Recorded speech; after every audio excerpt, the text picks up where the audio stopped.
स्वागत है आपका हमारे चैनल KTV स्टोरी में, जहां आपको सुनने मिलती है दिलचस्प तिलिस्मी जादुई कहानियां।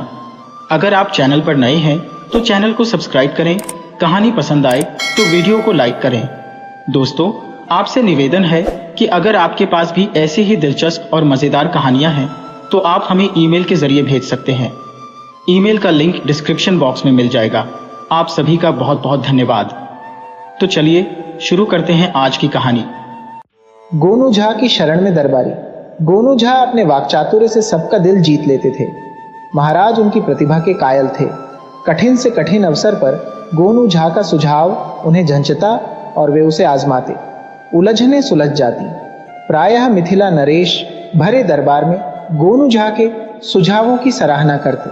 समय समय पर गोनू झा को पुरस्कृत भी करते, जिसके कारण मिथिला दरबार के अधिकांश दरबारी उनसे चिढ़ते थे और ईर्ष्यावश उन्हें नीचा दिखाने का अवसर तलाशते रहते थे।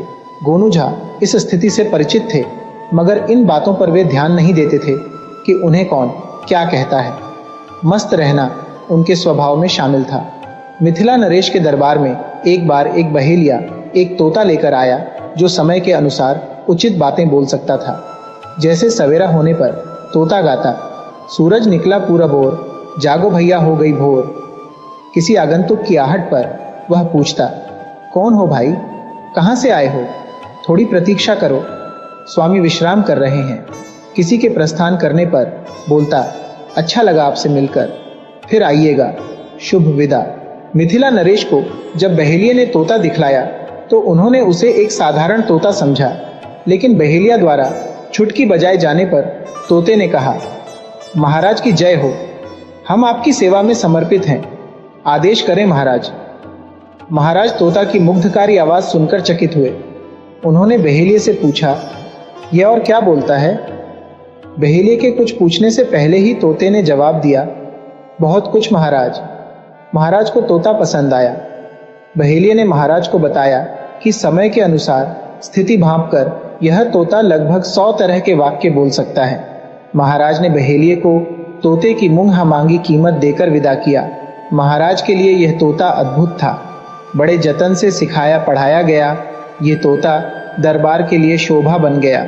महाराज ने उसके लिए अपने सिंहासन के पास ही एक मेज लगवा ली। जब महाराज दरबार में आते तो उनके साथ यह तोता भी पिंजड़े में लाया जाता।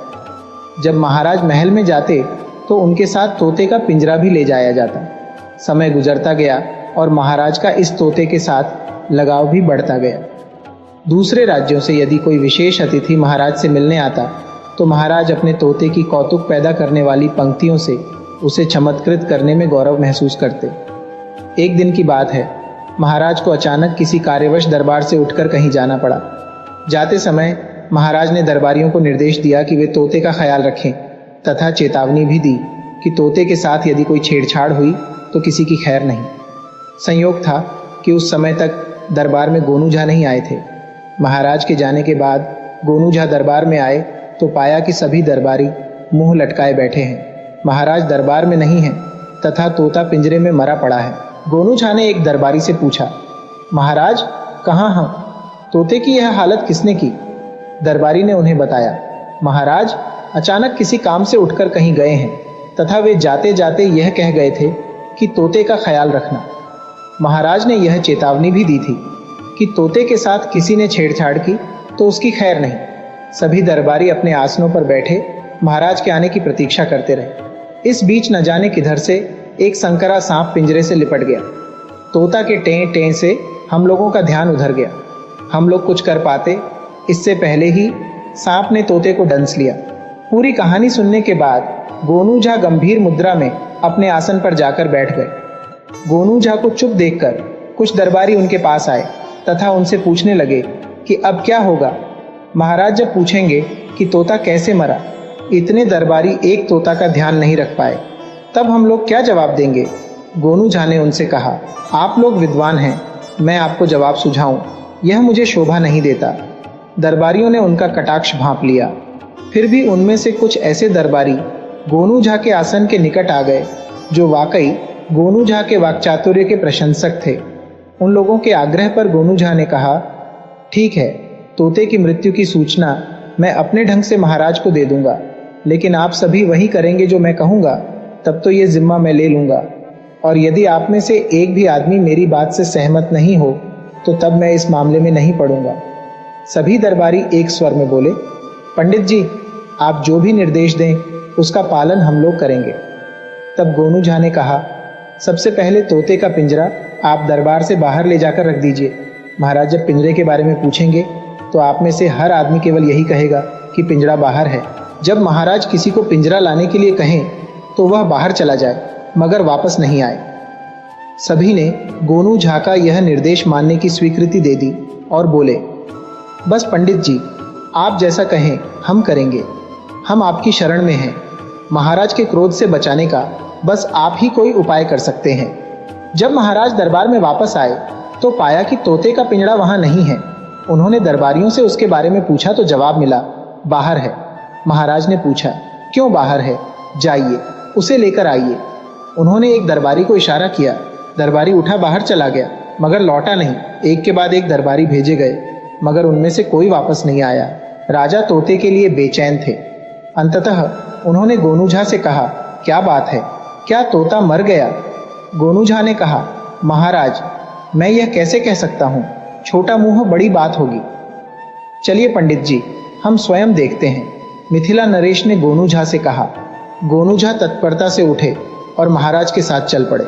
दरबार से बाहर निकलने पर महाराज ने दाएं बाएं सिर घुमाकर तोते के पिंजड़े की खोज की तो उन्हें पास में ही रखा गया। पिंजड़ा दिख गया। पिंजड़े में तोता लुढ़का हुआ पड़ा था।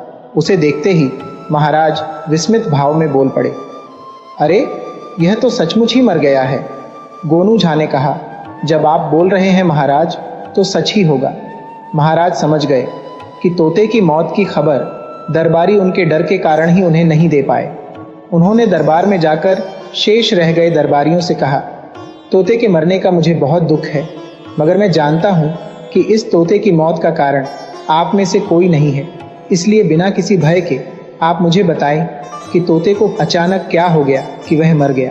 तब एक दरबारी ने डरते डरते तोते को सांप के काटने की घटना बताई, जिसे सुनने के कुछ देर बाद ही महाराज सिंहासन से उठ खड़े हुए और उस दिन दरबार स्थगित कर दिया गया और महाराज महल की ओर चले गए।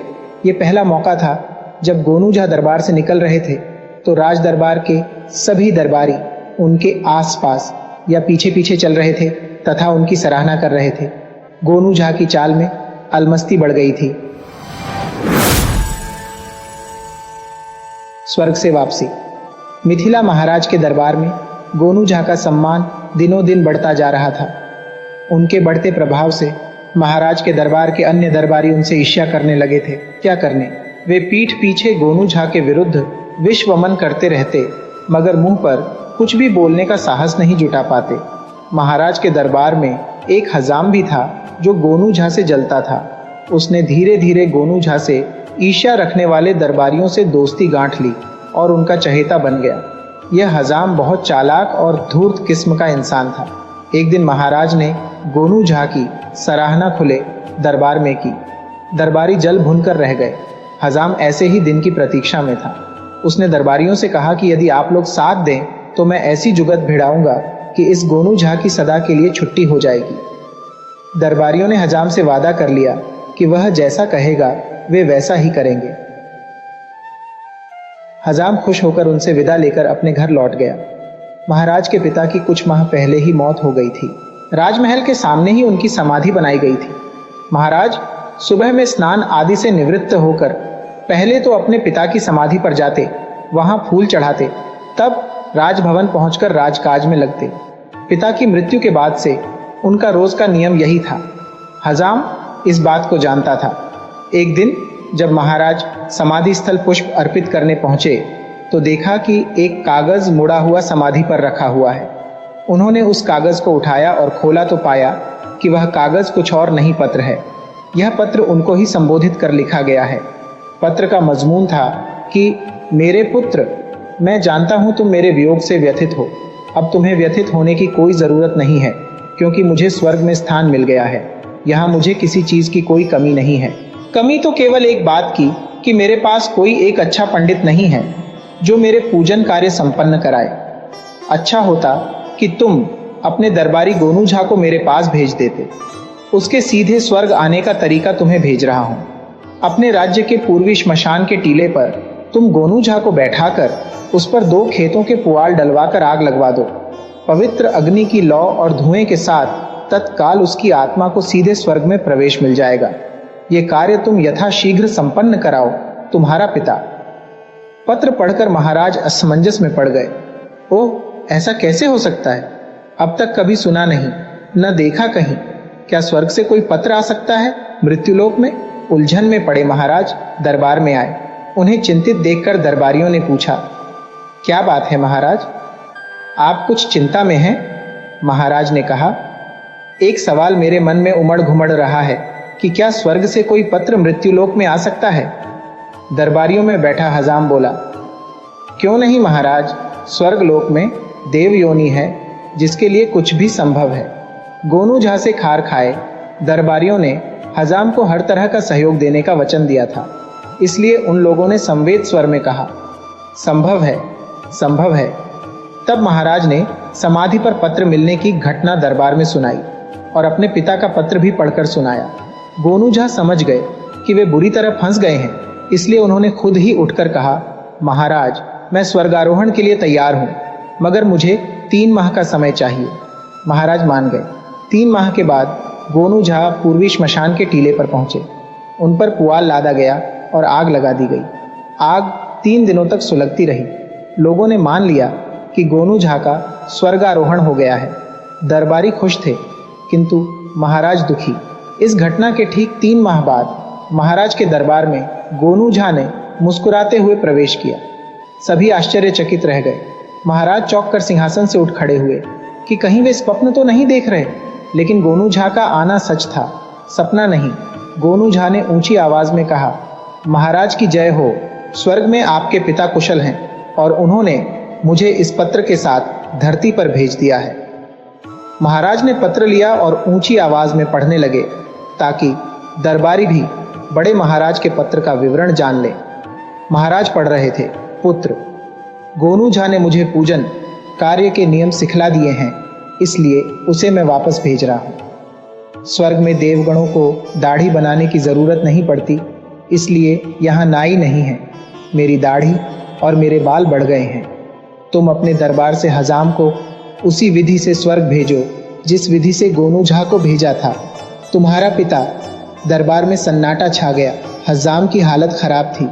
वह अपने आसन से उठा और घर बराते हुए महाराज के पास पहुंचकर कहने लगा, महाराज, यह झूठ है, आप कृपा कर मेरी बात सुनिए। गोनू झा वाला पत्र स्वर्ग से नहीं आया था, उसे मैंने ही लिखा था। मेरी गलती माफ कीजिए, मेरी जान बख्श दीजिए। महाराज किंकर्तव्य विमूढ़ से थे। तभी गोनू झा ने कहा, महाराज, यह सही कह रहा है। मैंने वह पत्र देखते ही समझ लिया था कि मेरे विरुद्ध षड्यंत्र रचा गया है, इसलिए ही मैंने 3 माह का समय आपसे लिया था और 3 महीनों में मैंने अपने कमरे से श्मशान के टीले तक की एक सुरंग खोद ली थी। जब लोग मुझ पर पुआल डाल रहे थे, तब मैं सुरंग से उतरकर अपने कमरे में चला आया था और 3 माह तक अपने घर में ही रहा। महाराज बहुत क्रोधित हुए और कहा, हजाम की इस दुष्ट चेष्टा के लिए इसे फांसी पर लटकाया जाना चाहिए। तब हजाम ने गोनू झा के पांव पकड़ लिए और उनके सामने गिड़गिड़ाने लगा। तब गोनू झा ने महाराज से अनुनय कर उसे प्राणदंड से मुक्ति दिलाई, मगर महाराज ने हजाम को कारागार में डलवा दिया।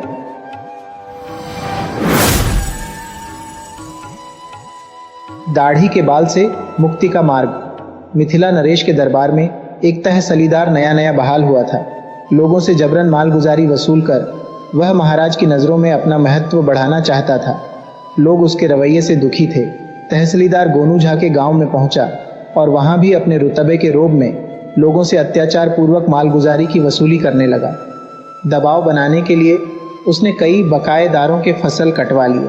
बात गोनू झा तक पहुंची। गोनू झा कुछ गांव वालों के साथ वहां पहुंचे जहां तहसीलदार ठहरा हुआ था। गोनू झा और उनके साथ आए ग्रामीणों ने तहसीलदार को नमस्कार किया। उस समय तहसीलदार तहमद लपेटे कुर्सी पर बैठा धूप सेंक रहा था। उसने गांव वालों को आया देख अपनी दाढ़ी सहलाते हुए कहा, इस समय आप लोग यहाँ क्यों आए हैं? गोनू झा ने बात की, कमान संभाली और कहा, कल दरबार में महाराज आपकी प्रशंसा कर रहे थे कि आप जब से आए हैं राजकोष में तेजी से वृद्धि हुई है, इसलिए मैं आपसे मिलने चला आया हूँ। ये गांव वाले भी आपके दर्शन के लिए उपस्थित हुए हैं। गोनू झा की बातें सुनकर तहसीलदार की अकड़ बढ़ गई। तभी गोनू झा को कुर्सी के पास एक बाल दिख गया। उन्होंने उस बाल को चुटकी से पकड़कर उठा लिया, उसे माथे से लगाया, फिर उस बाल को चूमा और अपनी दोनों आंखों से सटाया, फिर धोती के खूंटे में बांध लिया। गांव वाले अचरज में डूब गए कि पंडित जी को यह क्या सूझी कि इस जानवर से बदतर आदमी के बाल को इतना सम्मान दर्शाते हुए सहेज रहे हैं। गांव वालों ने पूछा, पंडित जी, बाल आप क्यों सहेज रहे हैं? गोनू झा ने कहा, मेरे तो भाग्य ही जग गए। मैंने सुबह सुबह सपना देखा कि मुझे भविष्यवाणी हुई है कि जाओ तहसीलदार साहब के दरबार में, वहां से उनकी दाढ़ी का एक बाल किसी तरह प्राप्त करो। यदि तुम ऐसा करने में सफल रहे तो तुम्हें किसी चीज की कमी नहीं रहेगी। तहसीलदार का बाल जिस किसी के भी पास होगा उसके भाग्य चमक उठेंगे और दीन दशा से मुक्ति का मार्ग मिल जाएगा।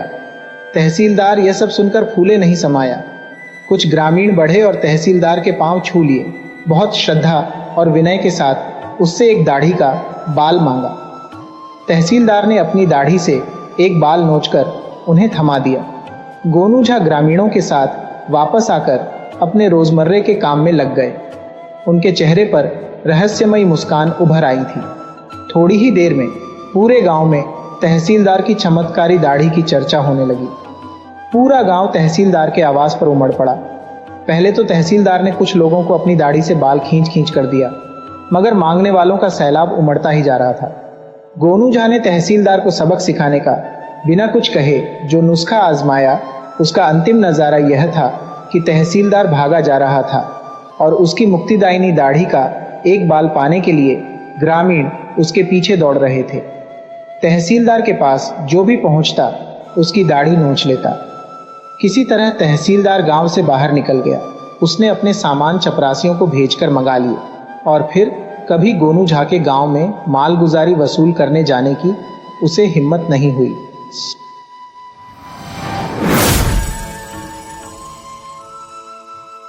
माघ अमावस्या पर ढेले का टोटका। गोनू झा के गांव में एक बार चोरों का एक गिरोह सक्रिय हो गया। गोनू झा के घर से भी कुछ सामानों की चोरी हो गई। गोनू झा ने उस दिन ही संकल्प ले लिया कि जब तक वे चोरों को सबक न सिखा दें तब तक चैन की सांस नहीं लेंगे। माघ का महीना, कड़ाके की ठंड, शाम होते होते गांव में धुंध सा छा जाता और सुबह सूर्योदय के घंटों बाद भी घना कोहरा पूरे गांव पर छाया रहता। लोग शाम होते ही या तो घूरे को घेरकर आग तापने के लिए बैठ जाते या फिर अपनी रजाइयों में दुबक जाते। गांव की सड़कें प्रायः शाम ढलने के बाद निर्जन सी हो जाती। चोरों को माघ का महीना अपने लिए करिश्माई महीना लगने लगा था। रोज गांव के किसी न किसी घर में चोरी होती। रोज चोरों की कारिस्तानी का शिकार हुए घर में कोहराम मचता और जब आवाज गोनू झा तक पहुंचती तो उनका संकल्प और दृढ़ होता जाता और वे विचार मंथन करने बैठ जाते कि क्या करें कि चोरों को काबू में लिया जा सके। गोनू झा ने गांव में हुई चोरियों के बारे में जानकारियां जुटाईं तो इस तथ्य का उद्घाटन हुआ कि अधिकांश चोरियां रात 9 बजे से 11 बजे के बीच या सुबह 2:30 बजे से 4 बजे के बीच हुई हैं। गोनू झा ने इसका अर्थ निकाला कि जाड़े की रात में आमतौर पर गांव के घरों में लोग दरवाजे पर अलाव जलाकर सपरिवार आग तापने के लिए बैठते हैं या फिर घर के किसी कमरे में बोरसी में आग रखकर सपरिवार हाथ सेंकने बैठते हैं। चोर या तो इस समय अपने हाथ की सफाई दिखाते हैं या फिर सुबह में जब बिस्तर गर्म हो जाता है तब रजाइयों में लिपटे लोगों को गहरी नींद आ चुकी होती है। चोर उस समय उनकी नींद का लाभ उठाकर अपने काम को अंजाम देते हैं। अब जब यह रहस्य गोनू झा ने खोज लिया तब प्रायः वे शाम को दरबार से लौटते समय गांव के किसी स्थान पर लगे अलाव के पास हाथ सेंकने के लिए बैठ जाते। धीरे धीरे चोरों को पता चल गया कि गोनू झा शाम में घर नहीं लौटते। कई बार तो रात के 10-11 यहाँ तक कि 12 बजे तक उनका पता नहीं रहता। फिर क्या था, चोरों ने फिर से गोनू झा के घर को निशाना बना लिया और वहां से बड़ा हाथ मारने की तैयारी में जुट गए। अमावस की रात थी। गोनू झा गांव के मुखिया के दरवाजे से आग तापकर अलमस्ती में गुनगुनाते हुए अपने घर आए। दरवाजे पर उन्होंने कुछ अटपटी आवाज सुनी तो उन्होंने आवाज की दिशा में देखना शुरू किया। उनके घर के पिछवाड़े बगीचा था जिसमें आम, लीची, कटहल, अमरूद आदि अनेक फलदार वृक्ष लगे हुए थे और सफाई नहीं कराए जाने के कारण घनी झाड़ियां फैली थीं। आहट उन्हीं घनी झाड़ियों की ओर से आ रही थी। गोनू झा ने एक बड़ा सा रोड़ा उठाकर आवाज की, दिशा में निशाना साध कर फेंका तो झाड़ियों में सरसराहट हुई। गोनू झा को समझते देर न लगी कि झाड़ियों में कोई छुपा हुआ है। फिर क्या था? उन्होंने ऊंची आवाज में अपनी पत्नी को आवाज दी। जब पंडिताइन घर से बाहर निकली तब गोनू झा ने कहा, पंडिताइन देख, इधर उधर बहुत ढेला होगा, 108 ढेला चुन के लाओ। आज माघ अमावस्या की रात है। आज की मध्य रात्रि तक घर के दक्षिण दिशा में 108 ढेले फेंके जाएं तो घर के लोगों पर यदि किसी ग्रह का दुष्प्रभाव पड़ने वाला हो तो स्वतः दूर हो जाता है। जाओ, देर न करो, थोड़ी ही देर में रात का दूसरा पहर गुजर जाने वाला है। पंडिताइन वहां से बुदबुदाती हुई गई। कच्ची नींद से जगी थी सो खींच गई थी।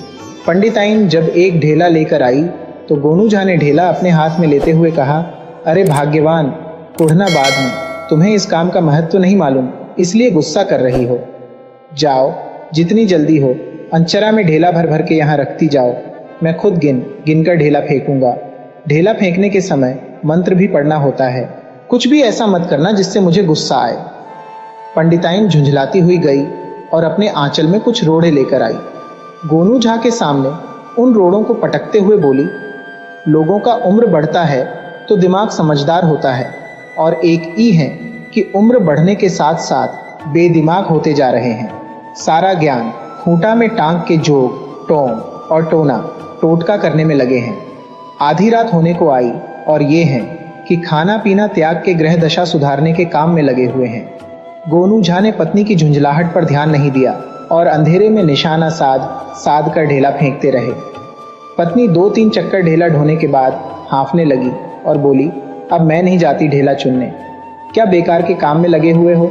जाओ, हाथ मुंह धो लो और चल के खाना खा लो। भला ढेला फेंकने से कहीं किसी की ग्रह दशा सुधरी है? गोनू झा ने डपटते हुए कहा, शुभ शुभ बोलो भाग्यवान, तुम तो केवल ढेला ढोने में थक रही हो। आखिर मैं जो कर रहा हूँ वह पूरे घर की भलाई के लिए ही तो कर रहा हूँ। पंडिताइन का गुस्सा 7वें आसमान पर जा पहुंचा। वह लगभग हुंकारते हुए बोली, मैं अब ढेला रोड़ा नहीं चुनूंगी। तुम्हें ग्रह दशा सुधारनी है तो खुद जाओ और चुन कर लाओ ढेला रोड़ा और फेंकते रहो रात भर घर के दक्षिण में। गोनू झा भी तेवर में आ गए। एक ढेला हाथ में लेकर निशाना साधते हुए उन्होंने बगीचे में फेंका। ढेला इधर किसी को छप से लगा। झाड़ी थोड़ी हिली और शांत हो गई। गोनू झा की आंखें अब तक अंधेरे में देखने की अभ्यस्त हो चुकी थीं और अपने लक्ष्य पर टिकी थीं। दूसरा ढेला हाथ में तोलते हुए उन्होंने कहा, जाओ ढेला लेकर आओ। अब मंत्र सधने लगा है, कोई विघ्न मत डालो। पंडिताइन अड़ी हुई थी कि वह ढेला चुनने के लिए कतई नहीं जाएगी। नौबत यह आई कि गोनू झा निशाना साधकर एक ढेला फेंकते और पत्नी को कोसने लगते। हे भगवान, यह कैसा कलयुग आ गया कि पत्नी अपने पति की बात नहीं मानती। पति तो मिथिलांचल की महिलाओं के लिए परमेश्वर होता था। पंडिताइन गोनू झा के गुस्से से बेपरवाह अड़ी थी कि वह अब ढेला नहीं चुनेगी। गोनू झा के स्यापा से वह और भड़की और मुंह लगा जवाब देने लगी। दोनों का तू मैं धीरे धीरे चीख चिल्लाहट में बदलने लगा। गोनू झा चीख रहे थे, जा जा। पंडिताइन चीखती नहीं जाती, नहीं लाती। गोनू झा चीखते दे, पंडिताइन चीखती नहीं देती। दोनों की चीख चिल्लाहट से पड़ोसियों की नींद खुली। वे यह देखने के लिए कि गोनू झा और उसकी पत्नी क्यों चीख रहे हैं, हाथ में लाठी और मशाल लिए अपने घरों से निकल आए। गोनू झा ने देखा कि पास पड़ोस के लोग उनके घर पहुंच गए हैं। तब उन्होंने कहा, आइए भाइयों, देखिए कलयुग का नजारा।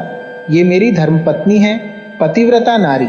इनको मैंने इधर उधर से 108 ढेला चुनकर लाने को कहा तो 40-50 ढेला लाने के बाद अपना पतिव्रत धर्म त्याग कर पति से मुंह लगाने लगी। और उधर देखिए, उन्होंने बगीचे की ओर इशारा करते हुए कहा, वहां वह भाई साहब हैं जो 40-50 ढेला खाने के बाद भी एक शब्द नहीं बोले।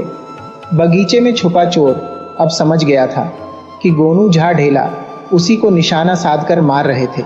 वह वहां से भागने की कोशिश करने के लिए उठा, लेकिन मशाल और लाठी से लैस गोनू के पड़ोसियों के आगे उसकी एक न चली। अंततः लोगों ने उसे दबोच लिया।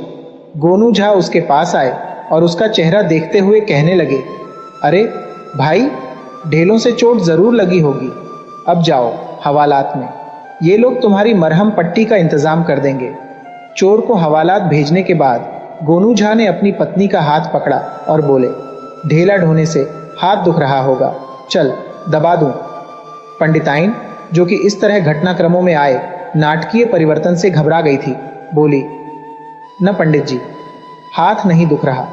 मैं असल में समझी नहीं थी कि तुम क्या कर रहे हो, इसलिए गुस्सा आ गया। गोनू झा हंसते हुए पंडिताइन का कंधा थपथपाते हुए घर की ओर चले गए।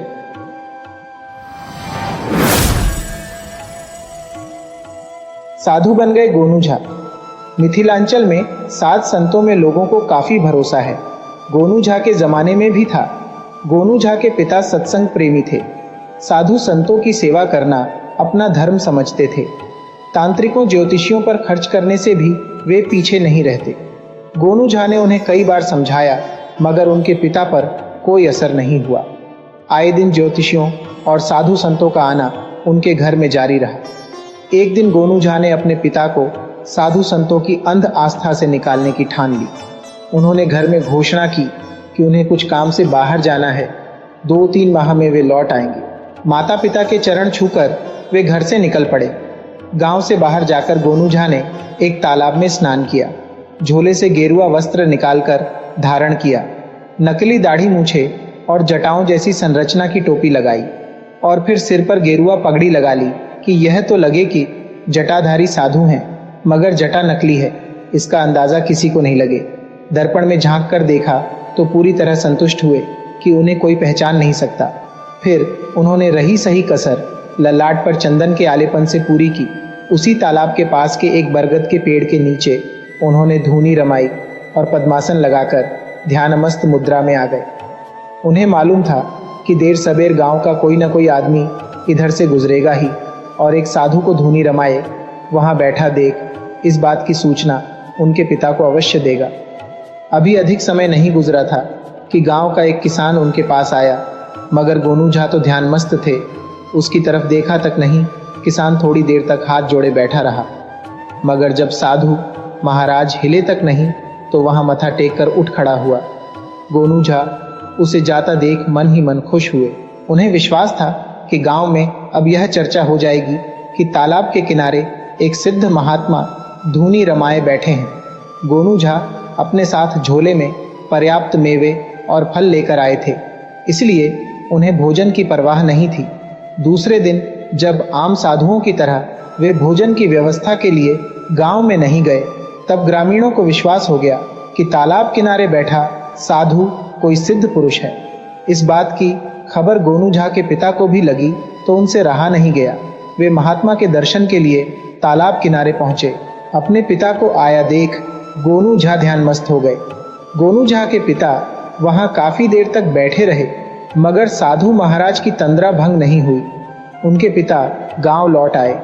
गांव में चर्चा फैल गई कि गांव के बाहर एक महात्मा तपस्या में लीन है, समाधि की अवस्था में है।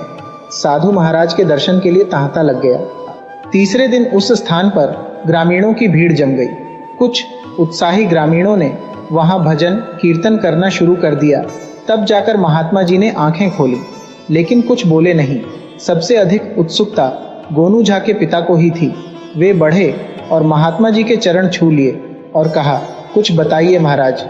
गोनू झा ने पद्मासन में बैठे बैठे ही पास पड़ी एक स्लेट उठाई और उस पर चौक से लिखा, आप लोग जाइए, कल आए, मेरा मौन व्रत है। सभी लौट गए। दूसरे दिन ग्रामीण आए, कोई फल लेकर तो कोई मिठाई लेकर। सबने साथ लाई चीजें साधु महाराज के कंबल पर श्रद्धा पूर्वक रख दी धूनी के पास और मथा टेक कर बैठ गए।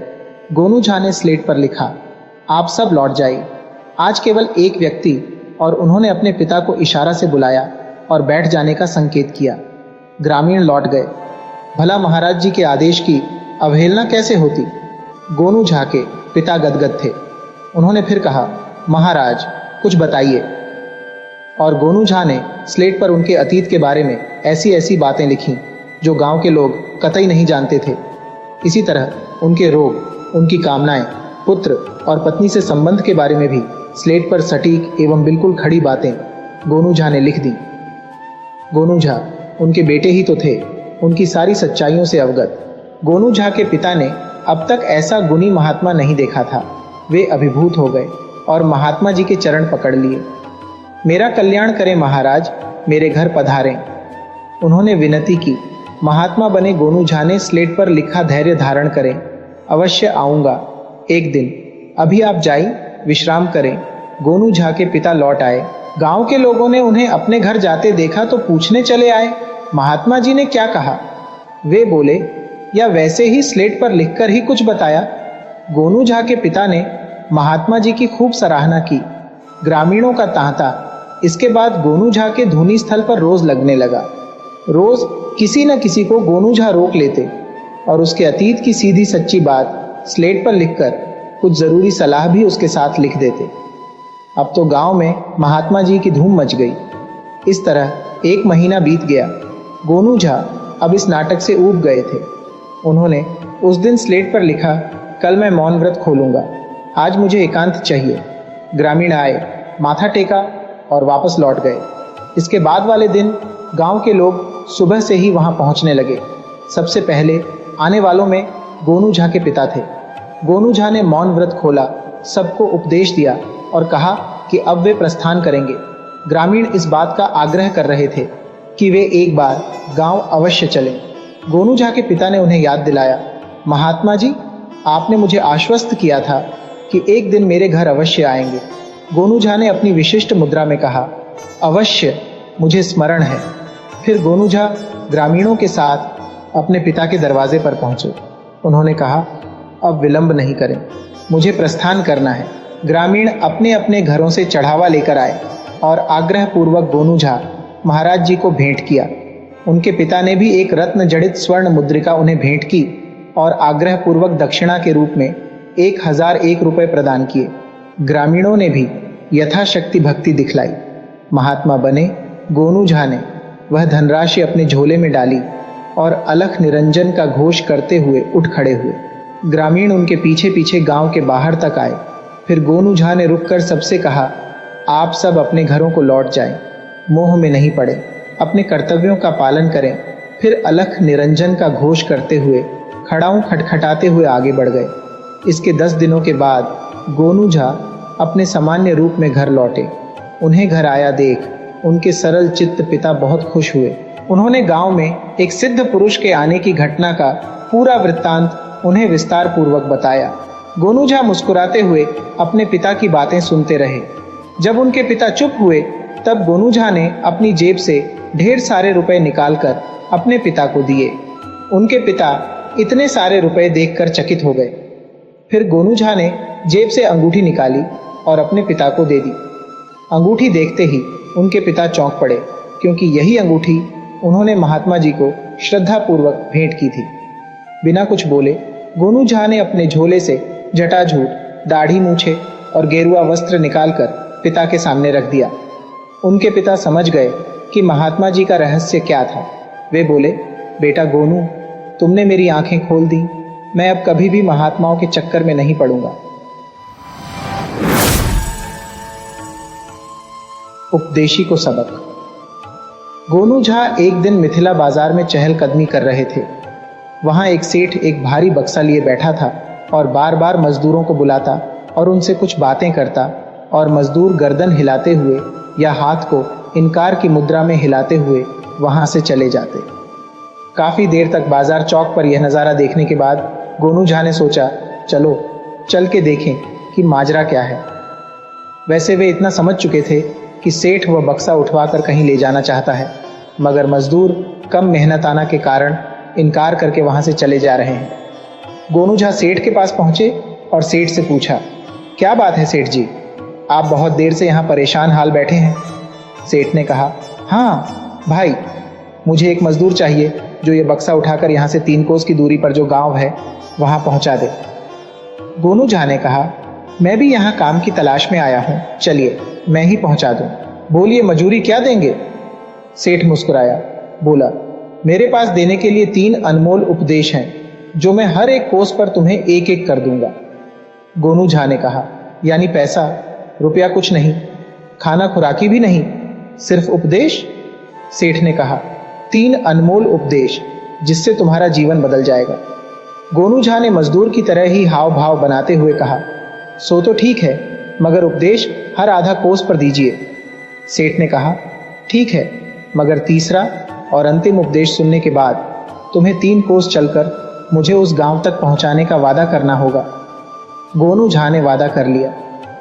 गोनू झा मन ही मन सोच रहे थे कि उपदेश लेना बुरा नहीं है, हो सकता है कि कोई काम की बात सुनने को मिल जाए, और यदि सेठ ने ठगने की कोशिश की तो उसे सबक सिखाकर ही लौटूंगा।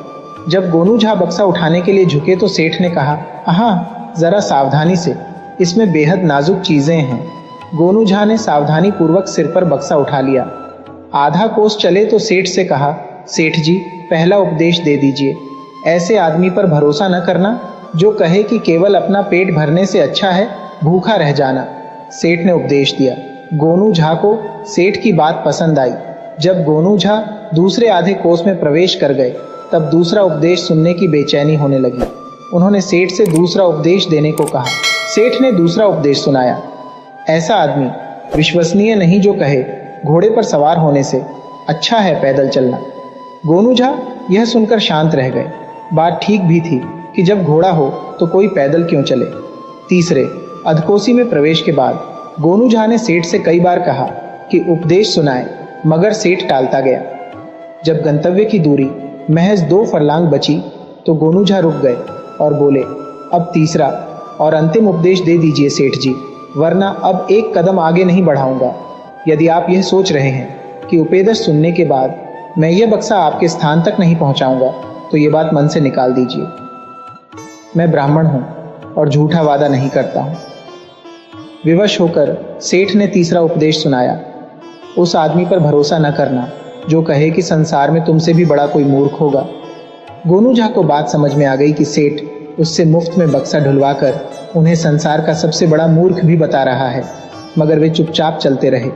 जब सेठ का घर आ गया तब उसने गोनू झा से कहा, बक्सा यहाँ रख दो। सेठ की बात पूरी भी नहीं हुई थी कि गोनू झा ने बक्सा सिर से ही धरती पर पटक दिया। धड़ाम चनन चनाक छन की आवाज बक्सा गिरते ही पैदा हुई। सेठ चीखा, अरे मैंने तुम्हें सावधानी बरतने को कहा था। गोनू झा ने कहा, सेठ जी भूलिए मत, आपने मुझे सावधानी से बक्सा उठाने के लिए कहा था, रखने के लिए नहीं। सेठ वहीं सिर पकड़कर बैठ गया क्योंकि बक्से में कांच से बनी चीजें रखी थीं और गोनू झा अपने होठों पर विजयी मुस्कान लिए वहां से लौट आए।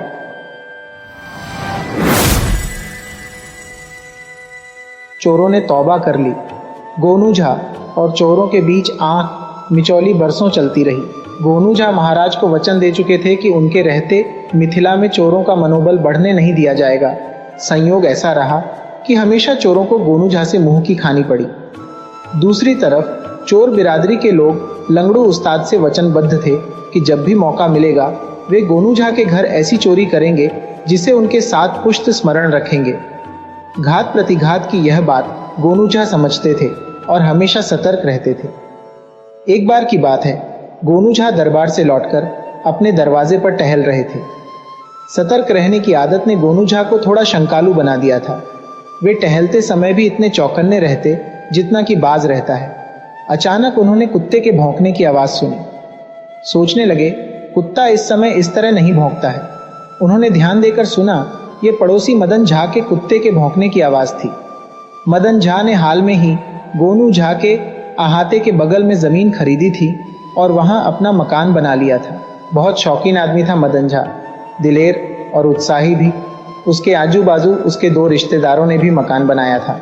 देर रात उनके घरों की महिलाएं एक जगह एकत्रित होकर गीत गाती, सोना चकवा के गीत। पंडिताइन से भी वे काफी हिल मिल गई थी। कई बार वे अपने साथ पंडिताइन को भी ले गई थी गीत गाने। मदन झा के दोनों संबंधी लखन झा और सुमन झा भी मिलनसार थे, गोनू झा का सम्मान करते थे। घर प्रवेश के अवसर पर उन्होंने गोनू झा को विशेष रूप से आमंत्रित किया था। कुत्ते के भौंकने की आवाज़ कभी धीमी पड़ती और फिर कभी तेज हो जाती। गोनू झा सशंकित मन से मदन झा के घर की ओर टहलते हुए बढ़े। उन्होंने एक आदमी को उसी समय उधर से गुजरते हुए देखा।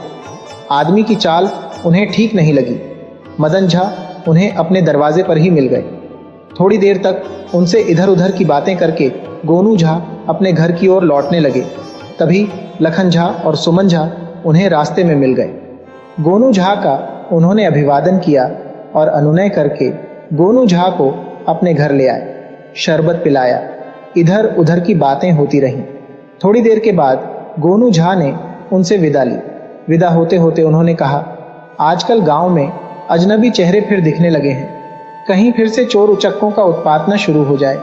आप लोग भी सावधान रहा करिए। एक समय इस गांव में चोरों के उत्पात से त्राही त्राही की स्थिति रही है। उनसे विदा लेने के बाद गोनू झा के दिमाग में उस आदमी की चाल बार बार कौंध जाती थी। थोड़ा उचक उचक कर चलता यह हट्टा कट्टा आदमी। उन्हें लगा कि कहीं उसे देखा है। दिमाग पर जोर डाला तो कुछ याद नहीं आया। रात को भोजन करने के बाद वे फिर टहलने के लिए निकल गए। अपने दरवाजे से निकलकर वे गांव की मुख्य सड़क पर आ गए और टहलते हुए मदन झा के घर से थोड़ी दूर आगे तक निकल गए। अचानक मदन झा का कुत्ता जोर जोर से भौंकने लगा। गोनू झा जहां थे वहीं एक पेड़ की ओट में खड़े हो गए और मदन झा के घर की ओर देखने लगे। चांदनी रात थी, इसलिए सब कुछ साफ दिख रहा था। उन्होंने उचक उचक कर चलने वाले आदमी को सड़क से गुजरते देखा कि थोड़ी दूर चलकर वह आदमी गोनू झा के बगान की ओर मुड़ गया। गोनू झा घर लौट आए। गोनू झा का ध्यान बाहर था। खट खट की आवाज पिछवाड़े की दीवार से आ रही थी। गोनू झा को समझते देर न लगी कि पीछे की दीवार में संध लगाई जा रही है। गोनू झा से अचानक पंडिताइन ने कहा, अंगना वाला दरवाजा खुला रह गया है, बंद कराऊं। इसी समय एक साया उस दरवाजे से घुटने के बल सरकता हुआ कमरे में आ गया और सरकता हुआ गोनू झा के पलंग के नीचे घुस गया। गोनू झा अपनी पत्नी को बोलने लगे, पंडिताइन, मैं सोच रहा हूं कि जब हमारे बच्चे होंगे। धत, पंडिताइन ने नारी सुलभ लज्जा के साथ कहा, धत कहती हो? मैं भविष्य के लिए कल्पनाएं संजो रहा हूं। तुम हो कि धत कह रही हो? गोनू झा ने थोड़ी तेज आवाज में कहा। गोनू झा ने कहना शुरू किया, मैं अपने बेटे का, पहले बेटे का नाम मदन रखूंगा। पहले बेटे का नाम मदन? पंडिताइन ने उनकी बात दोहराई और लजाते हुए बोली, इसका मतलब कि दूसरा बेटा भी होगा? दूसरा क्या, तीसरा भी होगा? गोनू झा बोले, अच्छा ठीक, लेकिन बच्चों की संख्या बढ़ाने से पहले दूसरे और तीसरे बेटे का नाम भी तो बताओ। बताता हूँ भाग्यवान। दूसरे बेटे को मैं लखन बुलाऊंगा और तीसरे को सुमन। अचानक गोनू झा पालथी लगाकर पलंग पर बैठ गए और बोले, पंडिताइन, कल्पना करो कि एक दिन तीनों बच्चे घर से बाहर खेलने चले जाएं और इस बीच ही घर में चोर आ जाए, तब तुम क्या करोगी? पंडिताइन गोनू झा के व्यवहार में आए इस परिवर्तन से खिन्न हो गई। क्षुब्ध होकर बोली, यह क्या बात हुई? ऐसी घड़ी में यह भी कोई कल्पना करने की बात है? गोनू झा बोले, तुम न करो तो न करो, मैं तो करूंगा।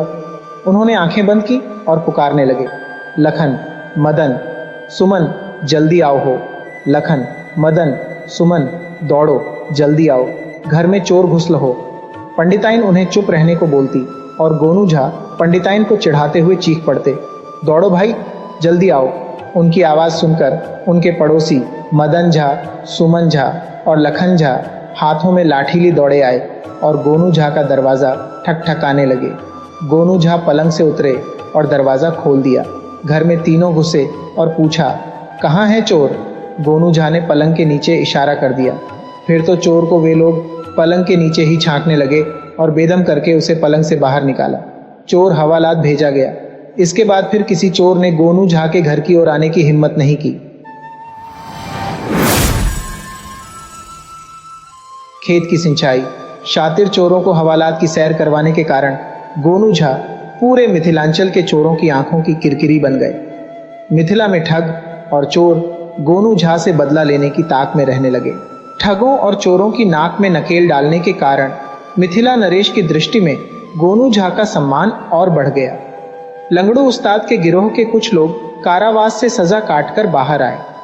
कारावास से छूटने से पहले उन्होंने लंगड़ू उस्ताद के सामने शपथ ली कि जब तक गोनू झा से बदला नहीं ले लेंगे तब तक चैन से नहीं बैठेंगे। गोनू झा इस स्थिति का अनुमान उस दिन ही लगा चुके थे जिस दिन उनके दरवाजे पर लंगड़ू उस्ताद का गिरोह गिरफ्त में आया था।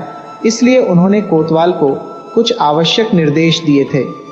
कोतवाल गोनू झा का एहसानमंद था क्योंकि चोर गिरोह की गिरफ्तारी के बाद गोनू झा की अनुशंसा पर महाराज ने उसकी पगार बढ़ा दी थी। एक तरह से पूरी मिथिला से अपराधियों का सफाया हो चुका था, जिसके कारण कोतवाल भी निश्चिंत था।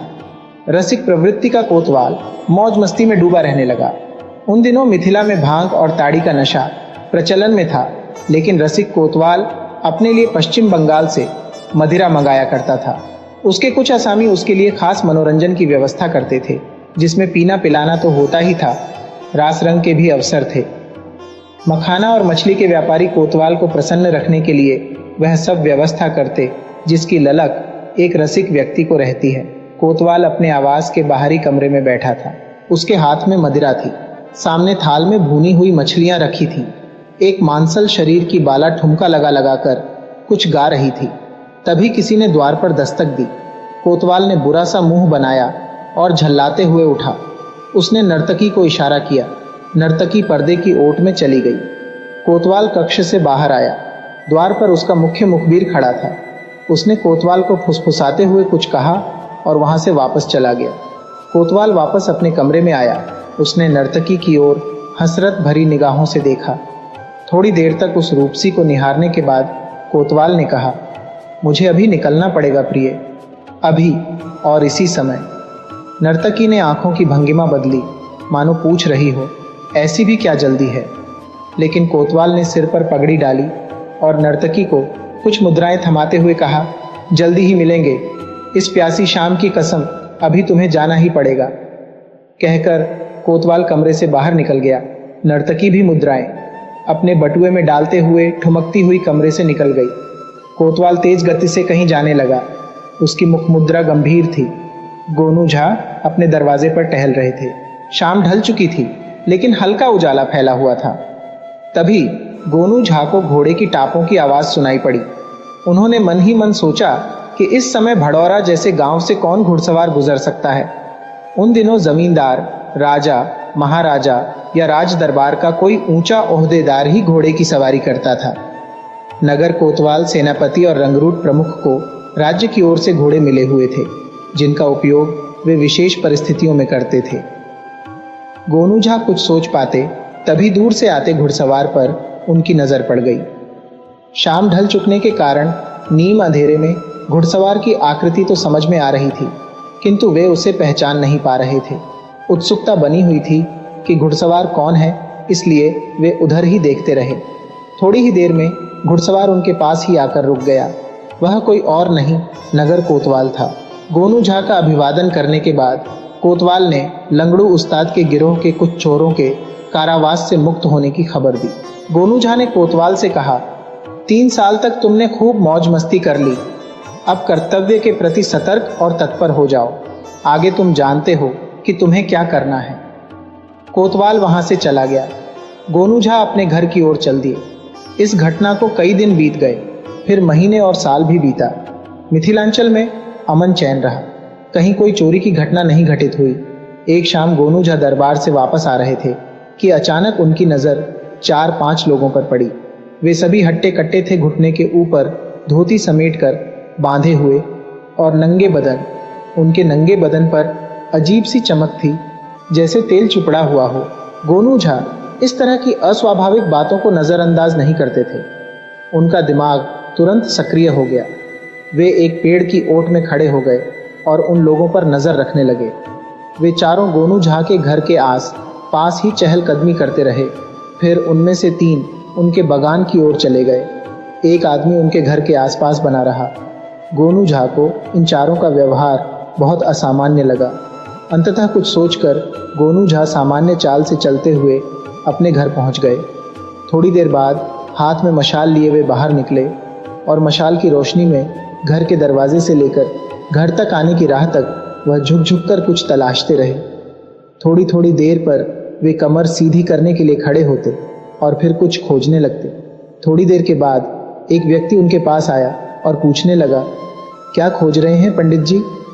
अरे क्या बताएं भाई, आज ही महाराज ने मुझे 100 स्वर्ण मुद्राएं उपहार स्वरूप प्रदान की थी। उनमें से 5 स्वर्ण मुद्राएं कहीं गिर गईं। मेरी पत्नी इससे इतनी कुपित है कि क्या कहूँ। कहती है, जब तक 5 स्वर्ण मुद्राएं मिल न जाए तब तक मुंह मत दिखाना। स्वर्ण मुद्राओं की बात सुनकर वह व्यक्ति उत्सुक हुआ और गोनू झा के साथ झुककर स्वर्ण मुद्राएं खोजने में उनकी मदद करने लगा। अचानक एक स्थान पर गोनू झा जल्दी से लपके झुककर एक मुद्रा जमीन से उठाई और बोले, चलो भाई, एक तो मिला। उस व्यक्ति ने देखा गोनू झा की 2 अंगुलियों के बीच एक स्वर्ण मुद्रा चमचमा रही थी। इसी तरह गोनू झा इधर उधर मशालिया मुद्राएं तलाशते रहे और एक एक कर 5 स्वर्ण मुद्राएं उन्हें अपने घर के आसपास ही मिल गई। उन्होंने राहत की सांस लेते हुए उस आदमी से कहा, अरे भाई, तुम्हारा आना बहुत शुभ रहा। मेरी 5 स्वर्ण मुद्राएं मिल गई। अब जाकर अपनी पत्नी के सामने इन्हें पटक दूंगा और कहूंगा, लो, गिन लो, पूरी 100 स्वर्ण मुद्राएं। जाओ भाई, तुम भी अपनी राह लो। इतना कहकर वे अपने घर की ओर चल दिए। वह व्यक्ति गोनू झा के जाने के बाद उनके बगान में घुस गया, जहां उसके 4 साथी इंतजार कर रहे थे। गोनू झा के हाथों में चमचमाते सिक्के उसने देखे थे और उसे विश्वास हो गया था कि गोनू झा के घर में अभी 100 सोने के सिक्के हैं। चारों थोड़ी देर तक गुपचुप मंत्रणा करते रहे। फिर उन्होंने देखा कि गोनू झा कहीं जा रहे हैं, शायद बाजार। घंटे भर बाद गोनू झा लौटे। वे चारों कोई और नहीं, साल भर पहले कारावास से मुक्त हुए लंगड़ू उस्ताद के गिरोह के सदस्य थे। गोनू झा के घर चोरी करके उनसे बदला लेने का संकल्प पूरा करने आए थे। चूंकि चोर पहले भी गोनू झा से गच्चा खा चुके थे, इसलिए इस बार वे फूंक फूंक कर कदम रखना चाहते थे। उनके बीच फुसफुसाहटों में ही बात हुई। कोई मानने को तैयार नहीं था कि जिसके पास स्वर्ण मुद्राएं होंगी वह उसकी चर्चा सरेआम किसी अजनबी के साथ करता फिरेगा। जब गोनू झा बाजार से लौटकर आए तब वे चारों चोर गोनू झा की खिड़की के पास पहुंचे और भीतर क्या हो रहा है उसका आहट से लेने लगे। भीतर गोनू झा अपनी पत्नी से कह रहे थे, अरे भाग्यवान, समझा करो, ये स्वर्ण मुद्राएं घर में रखना ठीक नहीं है। मुझ पर विश्वास करो, मैं इन्हें ऐसी जगह रख दूंगा जहां से चोर तो क्या, चोर का बाप भी इन्हें नहीं चुरा सकता। जमाना खराब है, कब किसकी नीयत बदल जाए कौन जानता है। लाओ, थैली मुझे दे दो, मैं इन्हें कुएं में डाल आता हूँ। फिर पंडिताइन की आवाज़ उभरी, और जब ज़रूरत होगी तब आप इसे निकालेंगे कैसे? तुम भी बच्चों जैसी बातें कर रही हो। कुआं अपने दरवाजे पर है, कोई बाहर का आदमी इससे पानी लेने आता नहीं है। जब ज़रूरत होगी तो कुएं का पानी बाहर निकाल लेंगे। कितना समय लगेगा? 2 घड़ी न 4 घड़ी, 1 पहर न 2 पहर। और क्या, कितने जन लगेंगे? 2 जन नहीं तो 4 जन। चलो, बाल्टी अभी ही निकाल कर रस्सी समेत कुएं पर रख देता हूँ। जब तेरी इच्छा हो, मैं रहूँ न रहूँ, तुम भी चाहो तो जन मजदूर लगाकर कुएं का पानी निकलवा लेना। लाओ, अब स्वर्ण मुद्राओं की थैली मुझे दे दो। थोड़ी देर बाद एक आवाज़ उभरी, छपाक, जैसे कोई भारी वस्तु पानी में फेंकी गई हो। चोरों ने आवाज़ सुनी। अब वे गोनू झा और उनकी पत्नी के सोने का इंतजार करने लगे। रात गहरा रही थी, चारों ओर सन्नाटा पसरा हुआ था। कभी कभी सियार की आवाज़ इस सन्नाटे को तोड़ती थी। जब चोरों को विश्वास हो गया कि गोनू झा सपत्नीक सो चुके हैं, वे पांव दबाए कुएं तक आए। ये देखकर उनकी बाँछें खिल गईं कि सचमुच कुएं पर 4 बाल्टियां रस्सी सहित रखी हुई हैं। वे पानी खींचने में लग गए। कोई कुछ बोल नहीं रहा था। कुएं में बाल्टी भी इतनी धीमी गति से डाली जाती कि कोई आवाज़ नहीं उभरे। सवेरा होने को आया। चारों चोर तन्मयता से अपने काम में लगे थे। अचानक उनमें से एक ने कहा, कुएं में अब पानी कम ही बचा है। हम में से एक आदमी कुएं में रस्सी के सहारे उतरकर पानी से वह थैली निकाल सकता है। ये विचार आते ही वे इस बहस में पड़ गए कि पानी में कौन उतरेगा। तभी एक साथ कई लोग बागान से निकले और उन चोरों पर झपट पड़े। बाहर से उठापटक की आवाज़ आने से गोनू झा की नींद खुल गई। उन्होंने पत्नी को जगाया। दोनों उठकर बाहर आए। सामने देखा, कुएं के पास चारों चोर बंधे पड़े थे। नगर कोतवाल अपने जवानों को कुछ समझा रहा था। गोनू झा पर नजर पड़ते ही उसने उनका अभिवादन किया। इस बार गोनू झा से पहले उनकी पत्नी बोली, अरे इन लोगों को बांध क्यों दिया? रात भर इन लोगों ने हमारे बगान में पानी पटाया है। ऐसी सिंचाई तो हम पैसा देकर भी नहीं करा पाते। पेड़ों की प्यास बुझाने वालों के साथ ऐसा व्यवहार ठीक नहीं। इन लोगों को ले जाइए और इतनी आवभगत कीजिए कि इनका मेहनताना वसूल हो जाए। दरअसल रात को ही गोनू झा को संदेह हो गया था कि चोर उनके घर धावा बोल सकते हैं, इसलिए बाजार जाकर एक सुरक्षा कर्मी के मार्फत उन्होंने कोतवाल को खबर कर दी थी। सुरक्षा कर्मी उन्हें पकड़कर ले गए।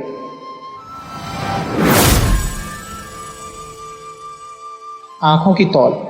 मिथिला दरबार में गोनू झा की धूम मची रहती थी, जिससे राम खेलावन मिश्र उर्फ मिसिर जी बहुत खींचे रहते थे। राम खेलावन यानी मिसिर जी की चलती तो आज और अभी गोनू झा की खाल नोच लेते।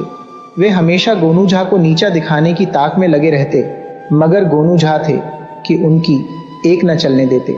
एक बार महाराज के दरबार में मिसिर जी पहुंचे और महाराज से कहने लगे, महाराज मेरे साथ इंसाफ कीजिए। महाराज ने पूछा, कहिए राम खेलावन, क्या हो गया? कैसा इंसाफ चाहिए? मिसिर जी ने महाराज से कहना शुरू किया, महाराज गोनू झा आज से 10 साल पहले मेरे पास मदद मांगने आए थे। उन्हें एक आंख की ज़रूरत थी। उन्होंने मुझसे कहा, मिसिर जी मुझे अपनी एक आंख दे दीजिए। मैंने अपनी एक आंख उन्हें दे दी। अब मैं उनसे अपनी आंख मांग रहा हूँ तो वे दे नहीं रहे हैं। दरअसल राम खेलावन मिसिर की एक आंख बचपन में ही फूट गई थी। एक आंख वाले मिसिर जी की बात सुनकर महाराज ने पूछा, ठीक से बताइए क्या हुआ था? गोनू झा दरबार में थे। उन्होंने समझ लिया कि जरूर मिसिर जी कोई चाल चलने वाले हैं। उनके चेहरे पर रहस्यमयी मुस्कान आ गई। उन्होंने खुद आगे बढ़कर महाराज से कहा, महाराज सच तो ये है कि मिसिर जी के पास मैं नहीं गया था। 10 साल पहले मिसिर जी मेरे पास आए थे। उन्हें पैसों की जरूरत थी। वे अपनी एक आंख गिरवी रखकर मुझसे 3000 रुपए उधार ले गए थे। वे मेरे पैसे वापस कर दें तो मैं उनकी आंख वापस कर दूंगा। मिसिर ने सोचा अब गोनू झा फंस गए और उन्होंने महाराज से कहा, यही सही महाराज, यही सही। मुझे 3 दिन की मोहलत दीजिए। मैं आपके सामने गोनू झा को 3000 रुपए दूंगा और गोनू झा भी आपके सामने ही मेरी आंख वापस कर दें। गोनू झा मान गए। महाराज अब तक समझ नहीं पाए थे कि आखिर यह सब हो क्या रहा है। भला कोई अपनी आंख गिरवी कैसे रख सकता है और भला कोई किसी की आंख गिरवी क्यों रखेगा? मगर जब इस बिंदु पर दोनों रजामंद थे, महाराज भी क्या करते? उनके सामने तो एक बेहद रोचक समस्या आई थी और वे देखना चाहते थे कि इसका समाधान क्या है। दरबारियों ने जब सुना तो वे आश्चर्य से दांतों तले उंगलियां दबाने लगे। सबको इस बात की प्रतीक्षा थी कि कैसे 3 दिन बीते कि वे इस रेहन की समस्या का समाधान देखें। सब सोच रहे थे कि क्या गोनू झा 3000 के बदले में अपनी आंख दे देंगे। अभी एक दिन बीता था कि गोनू झा ने एक शिकारी को बुलाकर कुछ पैसे दिए और कहा, जाओ कल सुबह में कुछ जानवरों की आंखें चाहिए। गोनू झा दूसरे दिन दातून कर रहे थे कि शिकारी एक बर्तन में कई जानवरों की 10 आंखें एक कपड़े में लपेट कर ले आया। उसने गोनू झा को वे आंखें दिखाईं तो गोनू झा बहुत खुश हुए। उन्होंने शिकारी से वे आंखें लेकर एक डिब्बे में रख लीं। इनमें कुछ आंखें बड़ी थीं, कुछ छोटी, कुछ किसी बड़े जानवर की तो कुछ छोटे जानवर की। गोनू झा इन आंखों को देखकर मुस्कुरा रहे थे। वे तैयार हुए और आंखों वाला डिब्बा लेकर दरबार में पहुंच गए। महाराज आए, दरबारी आए। दरबार खचाखच भर गया। मिसिर जी महाराज के पास पहुंचे और कहा, महाराज मैं रुपये ले आया हूं और आपके सामने गोनू झा को दे रहा हूं। वे भी मुझे आपके सामने मेरी आंख दे दें। मिसिर जी मन ही मन खुश हो रहे थे कि आज गोनू झा की खैर नहीं, अब निकालें अपनी एक आंख। मिसिर जी सोच रहे थे कि अब उन्हें लोग काना गोनू ही बुलाएंगे, जैसे लोग काना मिसिर कहते हैं पीठ पीछे। गोनू झा उठे और मिसिर जी से रुपए ले लिए गिने। पूरे 3000 थे। अब उन्होंने आंखों वाला डिब्बा निकाला और कहा, महाराज मिसिर जी को अपनी आंख इस डिब्बे से निकाल लेने को कहें। महाराज ये देखकर दंग थे कि डिब्बे में एक नहीं 10 आंखें थीं। मिसिर जी भी परेशान थे, अब क्या करें। उन्होंने तो सोचा था कि नौबत गोनू झा की आंख निकालने की आएगी। अब तो माजरा ही बदल गया। मिसिर जी ने डिब्बे में रखी आंखें देखी और अपनी अंतिम चाल चली। कहा, इसमें मेरी आंख नहीं है। गोनू झा ने तुरंत निदान सुनाया और बोले, महाराज, मैं भी नहीं पहचान पा रहा हूं कि इसमें मिसिर जी वाली आंख कौन सी है। मैंने अब तक 10 आंखें गिरवी में रखी हैं, वे सारी आंखें इसी में हैं। फिर उन्होंने महाराज से कहा, महाराज, आप कृपा कर एक तुला मंगवा दें। मिसिर जी अपनी आंख निकालकर तुला के एक पलड़े पर रख दें। मैं उस आंख की तौल के बराबर की आंख उन्हें निकालकर दे दूंगा। मिसिर जी ने आपत्ति उठाई, भला मैं अपनी आंख निकालकर कैसे तौलवाऊं? गोनू झा ने कहा, जैसे आपने आंख निकालकर गिरवी रखी थी। अब मिसिर जी से कुछ भी बोलते नहीं बना तो वे मैदान छोड़कर लौटने लगे। महाराज समझ गए कि मिसिर जी गोनू झा पर झूठा आरोप मढ़कर परेशान कर रहे थे। उन्होंने भरे दरबार में राम खेलावन मिसिर को बुरी तरह फटकारा और चेतावनी दी कि अब कभी उन्होंने ऐसी हरकत की तो उनको दंड का भागी बनना पड़ेगा। गोनू झा अपनी रहस्यमयी मुस्कान के साथ अपने आसन पर आकर बैठ गए। कंजूस राजा को नसीहत। मिथिला नरेश के दरबार में गोनू झा के बुद्धि कौशल और वाक्चातुर्य का जो जादू चल रहा था, उसकी कीर्ति मिथिलांचल के आस-पास के क्षेत्रों में भी फैल चुकी थी। मिथिला के पड़ोसी राज्य अंग देश के राजा ने राज्योत्सव के कई अवसरों पर गोनू झा को विशेष रूप से आमंत्रित किया था तथा उन्हें पुरस्कार, अलंकरण आदि से सम्मानित किया था। अंग देश के राजा में उदारता थी, लेकिन युवराज अपने पिता के ठीक विपरीत प्रवृत्ति के थे, हद से ज्यादा मितव्ययी। राजा के जीवन काल में ही युवराज की कंजूसी की कथाएं पूरे प्रदेश में मशहूर हो चुकी थीं। राजा ने युवराज को बहुत समझाया कि प्रजा पालन के लिए उदारता, करुणा, सहानुभूति आदि की भी जरूरत होती है। इन गुणों को राजा का आभूषण माना जाता है। परंपरा से चली आ रही रीतियों का निर्वाह भी राजनीति का एक महत्वपूर्ण अंग है। ब्राह्मण, चारण आदि को राज्याश्रय मिलना चाहिए। कलाकारों और साहित्यकारों को प्रोत्साहन देने के लिए राज्य की ओर से प्रतियोगिताओं का आयोजन और पुरस्कारों की व्यवस्था राजधर्म है। खिलाड़ियों के मनोबल को बढ़ाने के लिए भी राजकोष का उपयोग किया जाना चाहिए। जैसे सैनिकों को तरोताज़ा बनाए रखने के लिए प्रतिदिन उसकी कवायद पर राजकोष से व्यय किया जाता है, वैसे ही खिलाड़ियों और कलाकारों के लिए रंगशालाओं के निर्माण और उनके रख रखाव की व्यवस्था करना राजधर्म है। मगर युवराज को अपने पिता की ये बातें प्रभावित नहीं करती। उसे लगता कि इस तरह के आयोजनों से धन और समय दोनों का अपव्यय होता है। चारण और ब्राह्मण तो युवराज को मिथ्याभाषी और लोलुप लगते थे। यदि राजा का भय नहीं होता तो वह अपने महल में चारण और ब्राह्मणों के प्रवेश पर भी प्रतिबंध लगा देता। एक बार अंग देश के राजा बीमार पड़े। राज्य वैद्य ने अपने अनुभव से समझ लिया कि राजा अब बचने वाले नहीं हैं। उचित औषधि राजा को देकर उसने महामंत्री को परामर्श दिया कि युवराज के राज्याभिषेक की व्यवस्था कराएं। महामंत्री समझ गए कि राजा अब स्वस्थ नहीं हो सकेंगे। राज्य ज्योतिषी से परामर्श कर युवराज के राज्याभिषेक के लिए शुभ मुहूर्त और शुभ तिथि निर्धारित की गई। इस व्यवस्था के बाद राजवैद्य ने राजा को पूर्ण विश्राम में रहने तथा राज्य संचालन की जिम्मेदारी पुत्र को सौंप देने की सलाह दी। वार्धक्य के कारण राजा भी अब राजकाज से मुक्त होना चाहते थे। ऊपर से बीमारी ने उन्हें अशक्त कर रखा था। राजवैद्य की सलाह उन्हें पसंद आई। निर्धारित तिथि को शुभ मुहूर्त में युवराज का राज्याभिषेक हुआ। राजा ने अपने पुत्र को स्वयं राज सिंहासन पर बैठाया और विश्राम करने के लिए अपने कक्ष में चले गए। युवराज अपने पिता की बीमारी से दुखी था। अपने पिता की हालत से व्यथित युवराज को राजा बनने से कोई प्रसन्नता नहीं हुई। राज सिंहासन पर बैठे नए राजा के स्तुति गान के लिए चारण आए और नए राजा को आशीष देने ब्राह्मण, मगर राजा ने उनकी ओर कोई ध्यान नहीं दिया। चारण स्तुति गान और ब्राह्मण मंत्रोच्चार करने के बाद नए राजा की ओर आशा भरी दृष्टि से देखते हुए अपने स्थान पर खड़े रहे, मगर नए राजा ने उनकी ओर देखा तक नहीं। महामंत्री ने राजा का ध्यान जब चारण और ब्राह्मणों की ओर आकर्षित किया तो नए राजा ने कहा, महामंत्री जी, मेरे पिता मरणासन्न हैं। ऐसे राजकाज संभालना मेरा दायित्व था, इसलिए यह मेरे लिए कोई प्रसन्नता की बात नहीं। राजगद्दी मुझे मिलनी ही थी, सो मिली। नया क्या हुआ? अब से मेरे दरबार में इस तरह के याचकों का प्रवेश वर्जित है। राजकाज इनकी स्तुति और मंत्रोच्चार से नहीं, राजनीतिक कौशल से चलता है। मुझ में मेरे पिता वाली उदारता नहीं है कि इन निखटू चापलूसों पर धन जाया करूं। इन्हें अभी इसी क्षण दरबार से निकल जाने को कहें। नए राजा के इस व्यवहार से ब्राह्मण और चारण दुखी हुए। राज्य के कलाकारों और कवि साहित्यकारों को उम्मीद थी कि युवराज के राजा बनने पर राजमहल में कोई रंगारंग कार्यक्रम होगा जिसमें उन्हें अपनी कला का प्रदर्शन करने का अवसर मिलेगा, लेकिन ऐसा कुछ भी नहीं हुआ। हद तो तब हो गई जब राजा बनने के बाद नए राजा ने विद्वत जनों की बैठक नहीं बुलाई।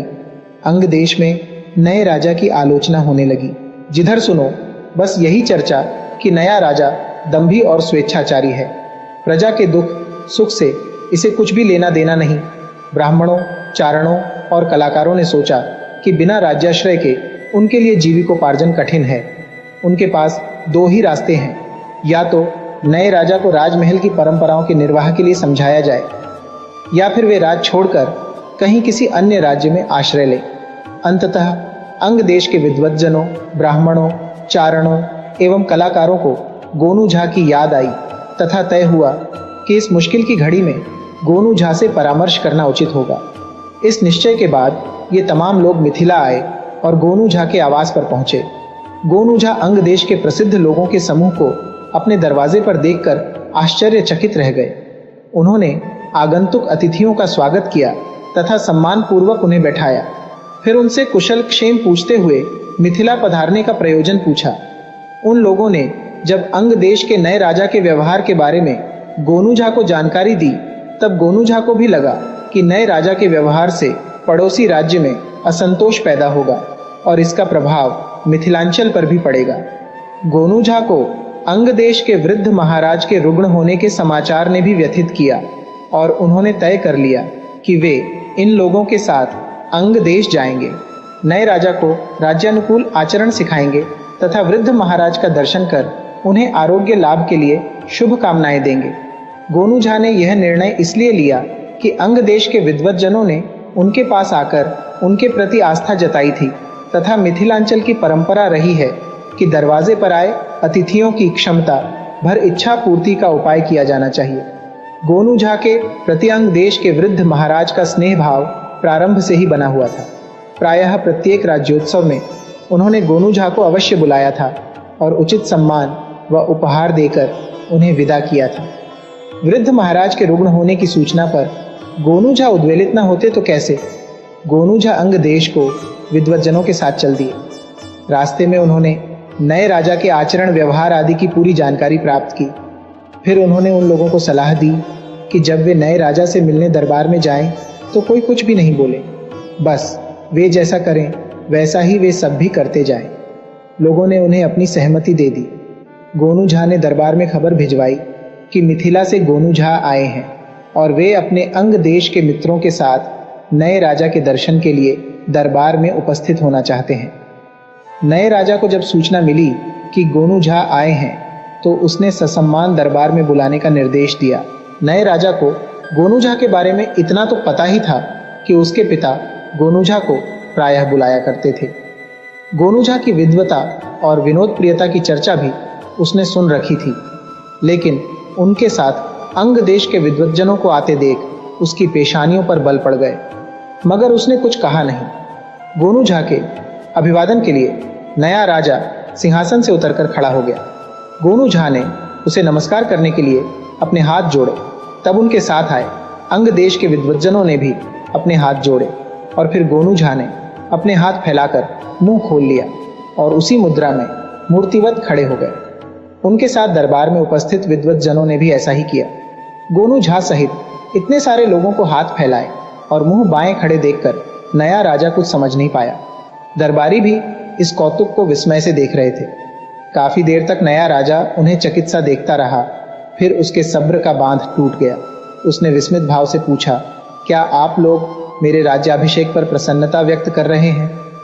गोनू झा ने केवल एक हाथ की अंगुलियों को एक बार नचाया, फिर पूर्व की भांति ही मूर्तिवत हो गए। उनके साथ आए लोगों ने भी वैसा ही किया। दरबारी चकित थे और नया राजा कुछ भी समझ नहीं पा रहा था। उसने फिर गोनू झा से पूछा, क्या आप लोग वृद्ध महाराज के आरोग्य लाभ की कामना प्रकट कर रहे हैं।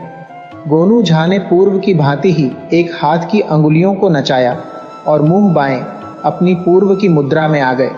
इस तरह की विचित्र स्थिति की कल्पना न नए राजा ने कभी की थी और न उसके दरबारियों ने। अंततः नए राजा ने महामंत्री से धीरे से पूछा कि वह क्या करे। महामंत्री भी उलझन में थे कि पता नहीं गोनू झा क्या कहना चाह रहे हैं। फिर उन्होंने गोनू झा के साथ आए लोगों को देखा तो पाया कि ये लोग वृद्ध महाराज के राज में दरबार में विशेष सम्मान के अधिकारी थे। इनमें चारण और ब्राह्मण भी थे जिन्हें नए राजा ने कोई तरजीह नहीं दी थी। महामंत्री ने नए राजा से अपने अनुमान के आधार पर कहा, राजन, संभवतः ये लोग आपसे कुछ दान दक्षिणा की प्रत्याशा रखते प्रतीत होते हैं। इन्हें कुछ उपहार प्रदान करें और यथायोग्य आसन प्रदान करें तो संभवतः गोनू झा के यहाँ पधारने का प्रयोजन स्पष्ट हो पाए। नए राजा ने ऐसा ही किया। मिथिला से आए गोनू झा जैसे विद्वान ब्राह्मण का आदर करना नए राजा ने राजनीतिक आवश्यकता के रूप में लिया तथा उनके साथ आए लोगों को भी उसने इसी दृष्टि से सम्मानित किया। उचित आसन एवं उपहार मिलने के बाद गोनू झा ने सहज मुद्रा अपना ली। उनके साथ आए लोगों ने भी ऐसा ही किया। फिर गोनू झा ने नए राजा से कहा, राजन, मैं यहाँ आपके पिता के दर्शन के लिए उपस्थित हुआ हूँ। मेरे साथ जो लोग हैं वे आपके राज्य की विभूतियाँ हैं। इनके मुंह से अमृत वचन निकला करते थे। उस सिंहासन पर जहाँ आज आप विराजमान हैं वहाँ वृद्ध महाराज विराजमान हुआ करते थे। राजन, जब विद्वानों, ब्राह्मणों, चारणों और कलाकारों की जिह्वा से शब्द प्रकट नहीं हो तो भरे दरबार में किस तरह की किंकर्तव्य विमूढ़ता की स्थिति उपस्थित हो जाती है, यह आपने कुछ ही पल पहले देखा और अनुभव किया। अब मेरी प्रार्थना है कि आप स्वयं निर्णय करें कि वृद्ध महाराज के शासन काल में सरस्वती के इन साधकों के प्रति जो राज व्यवहार था उसे जारी रखा जाए या नहीं। राजन, जब विद्वान चुप हो जाएगा, कलाकार मौन हो जाएगा, तब राज्य में निष्ठा की कमी आएगी और लोग शुष्क वृत्ति की ओर प्रवृत्त होंगे। राजधर्म है कि जनजीवन में सरसता बनी रहे। इसके लिए ही वृद्ध महाराज इन लोगों को महत्व दिया करते थे। नए राजा को गोनू झा की बातें समझ में आईं और उसने विनम्रता पूर्वक अंग देश के विद्वज्जनों से अपने व्यवहार के प्रति क्षमा मांगी तथा बताया कि अपने वृद्ध पिता के आरोग्य के लिए चिंतित रहने के कारण उसने उनके साथ शुष्क व्यवहार किया था, जो किसी भी राजा के लिए शोभनीय नहीं था। गोनू झा नए राजा की इस आत्म स्वीकृति से प्रसन्न हुए और कहा, राजन, हम सभी वृद्ध महाराज से मिलकर उनके आरोग्य लाभ की कामना करने के इच्छुक हैं। यदि आप इसकी आज्ञा दें तो हम कृतार्थ होंगे। गोनू झा ने जानबूझकर बहुत औपचारिक भाषा का प्रयोग किया था, क्योंकि वे नए राजा को संदेश देना चाहते थे कि राज्य संचालन के लिए केवल अपने संवेगों, संवेदनाओं और भावनाओं का ही नहीं, बल्कि परंपरा से चली आ रही औपचारिकताओं का भी निर्वाह किया जाना चाहिए। नए राजा ने गोनू झा की विनम्रता की मन ही मन सराहना की और उन्हें लेकर अपने पिता के कक्ष में पहुंचे। उनके साथ अंग देश के विद्वज्जनों का जत्था भी था। गोनू झा और अपने राज्य के विभूतियों को अपने कक्ष में आया देख वृद्ध महाराज बहुत प्रसन्न हुए। उन्होंने गोनू झा से कुछ दिनों तक राज अतिथि के रूप में अंग देश में रहने का आग्रह किया, जिसे गोनू झा ने मान लिया। गोनू झा ने वृद्ध महाराज से मिलकर यह महसूस किया कि महाराज का एकाकीपन भी उनके आरोग्य लाभ में बाधक है। उन्होंने राजवैद्य से इस संबंध में परामर्श किया और उनकी अनुमति से वृद्ध महाराज के कक्ष में प्रतिदिन किसी न किसी कलाकार को बुलाकर उसका गायन, वादन आदि का आयोजन कराते रहे। चारण तो वे खुद थे। वे इस बात का ध्यान रखते थे कि महाराज उदास और एकाकी न हो। वृद्ध महाराज का कक्ष कलाकारों के आने जाने से जीवंत हो उठा और देखते ही देखते वृद्ध महाराज के स्वास्थ्य में सुधार होने लगा। राजवैद्य ने भी वृद्ध महाराज के स्वास्थ्य में तेजी से हो रहे सुधार को स्वीकार किया तथा घोषणा की कि वृद्ध महाराज अब खतरे से बाहर हैं। नए राजा ने जब अपने पिता के स्वास्थ्य में आए इस परिवर्तन को देखा, तब वे गोनू झा के प्रति आभार बोध से भर गया। मगर गोनू झा ने नए राजा को समझाया कि कलाकारों की संगति से महाराज के स्वास्थ्य में यह सुधार हुआ है। वृद्ध महाराज का एकाकी जीवन उनके स्वास्थ्य की राह में अड़चन था। उनके साथ राजवैद्य से लेकर सेवक तक ऐसा व्यवहार कर रहा था कि वे बहुत बीमार हैं। तथा उनका बचना मुश्किल है। दरअसल ऐसा व्यवहार तो किसी स्वस्थ व्यक्ति को भी रोगी बना देगा। कलाकार संवेदनशील होते हैं। वे महाराज के मनोभावों को समझते हुए उनके साथ वैसा ही व्यवहार कर रहे थे जिसकी आवश्यकता महाराज को थी। इस कारण वृद्ध महाराज के स्वास्थ्य में तीव्रता के साथ सुधार हुआ। नए राजा को अब समझ में आया कि जिन्हें वे निकटू और याचक की संज्ञा दे रहे थे, उनकी उपयोगिता राज्य के लिए कितनी अहम है। जब गोनू झा अंग देश से विदा होने को हुए तो नए राजा ने राजमहल में एक रंगारंग कार्यक्रम का आयोजन किया, जिसमें राज्य के प्रायः सभी कलाकारों की कला का प्रदर्शन हुआ। इस आयोजन में वृद्ध महाराज भी उपस्थित हुए। नए राजा ने गोनू झा को विदाई से पहले ढेर सारे उपहार दिए और अंग देश के विद्वत जन गोनू झा को मिथिला तक पहुंचाने आए। वे सभी गोनू झा के प्रति कृतज्ञता बोध से भरे हुए थे।